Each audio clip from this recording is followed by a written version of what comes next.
everyone, this is Shane from TeamZenberryMix.com. I just wanted to talk to you about one of my favorite training devices called Powercranks. Don't get confused with Power Meter. It's not a power meter. They're called Powercranks. It's an independent crank system that replaces a traditional crank in that each crank arm powers the drivetrain, but they don't power the other crank arm. So they're independent. It's kind of like doing one-legged intervals with your one foot unclipped all the time. But you're more balanced because you're actually in the proper position, not hanging off of one leg.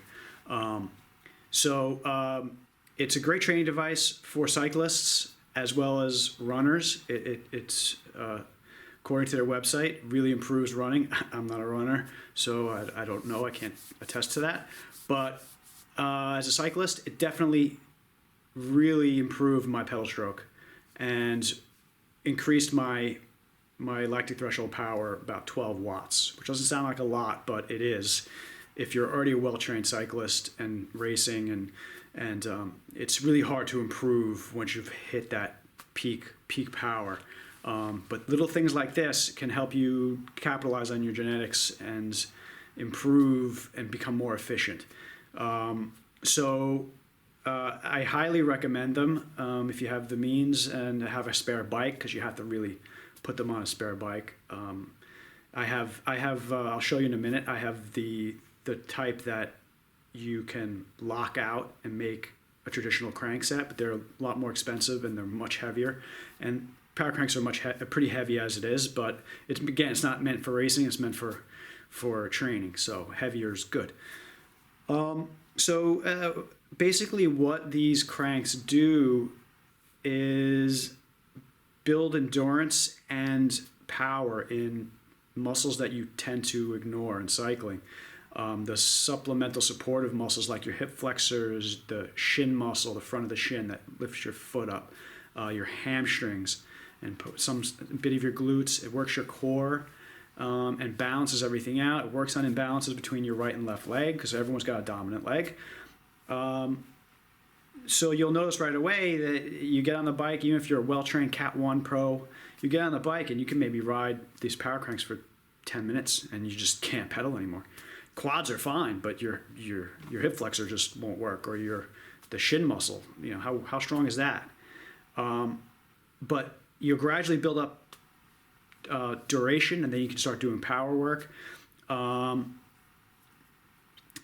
It's going to smooth out the pedal stroke and make you more efficient, period. After you get good at it, after you can ride it for a couple of hours, you'll see that during races and long rides, you're not going to get as tired as fast, because those other muscles are going to be strong and have endurance, so they can save your quads from doing all the work. And you're going to be that much fresher at the end of a race or at the end of a long ride. So they're really, really, really great, a great product. The pros have used it. I know Cadel Evans and Vincenzo Nibali are a few that have used it. Pro triathletes use them because it helps with running a lot. So you can improve your run times according to their website and studies, that without the pounding of your body.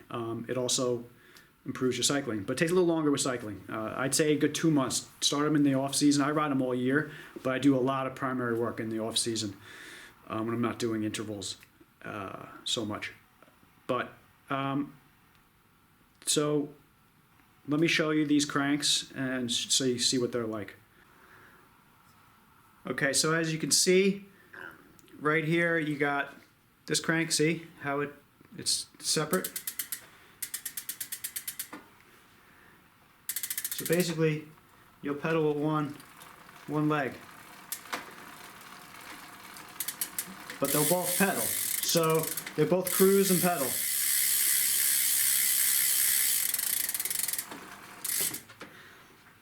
And this one has a locking mechanism here that you can see. You can line that up, and then you can lock them out into a regular crank set. But the typical ones that are a little cheaper don't have this mechanism, so you just have a spare bike, and you just go out on the power cranks. And once you get good at it, you can ride them like any other bike. So if you look, I'll show you what these look like on the rollers while you're actually riding. You can see you can pedal in all sorts of ways. You can go right leg at one leg at a time when the other one's down. You can use just your other leg. Sometimes that does help when you're starting to get really fatigued, and you just gotta have a leg rest for a second. Usually it's your hip flexor or your shin, and doing a few pedal strokes on the one side with the one leg down, and then doing the opposite gives you a little break and help you get home. I've heard many stories of people actually having to call their husbands or wives to come pick them up because they just cannot get home. You can't turn the pedals over. It just becomes impossible. If you're far away from home, it's really tough. So when you first start out, I would highly recommend using them for the first few times indoors. If not, especially since you got to get used to just even riding them. They're a little different than riding a regular bike. Or in a park somewhere where you can do loops. You can pedal two legs at the same time if you want, but that really hurts. One of the things to keep in mind, you want to have a really comfortable saddle because it's really difficult. You take a lot of punishment into your butt. If your saddle isn't good and your chamois isn't good, your nether region takes a beating, especially when you hit a bump and you weren't expecting it. You want a very comfortable saddle. You're going to tend to use a lower cadence especially when you first start out. You're going to be grinding just because it's a little easier on those muscles than trying to keep up in the upper 80s or 90s. You're going to grind in the low 70s. I'm a high cadence guy. I'm small. When I'm racing, I'm 127, 130 pounds. So I don't have the power in my legs to push a big gear. So I tend to spin. So when I first got on these, man, I was grinding at 71 RPMs, and it was difficult. But you push through it, and you really reap the benefits. The improvements to your pedal stroke are going to be significant. Some people say they don't improve that much, and I think it has to do with how efficient is your pedal stroke. If you already have just a natural, beautiful pedal stroke, the Powercranks may only help you a little bit. But the majority of us don't have that. I know I didn't.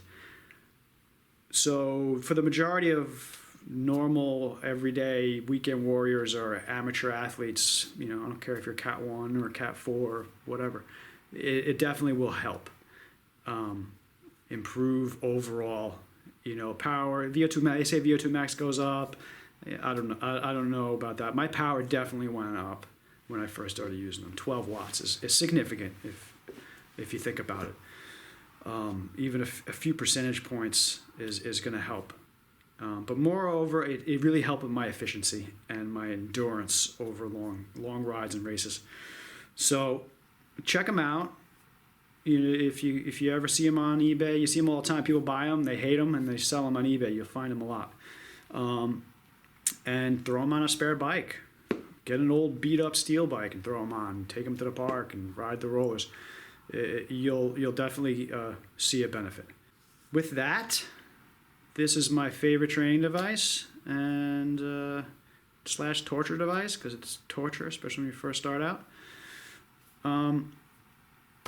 So thank you for watching, and hopefully this gives you a little more insight and helps you with improving your performance. And if you could subscribe to my page, my channel, we'll have a lot more informative videos, workouts, recipes, tech tips, but give me a thumbs up if you like it, thumbs down if you don't, any comments, and check us out at zenberrymix.com. We're on all social media handles at zenberrymix, and look forward to hearing from you and seeing you guys out there on the road. Have a good day.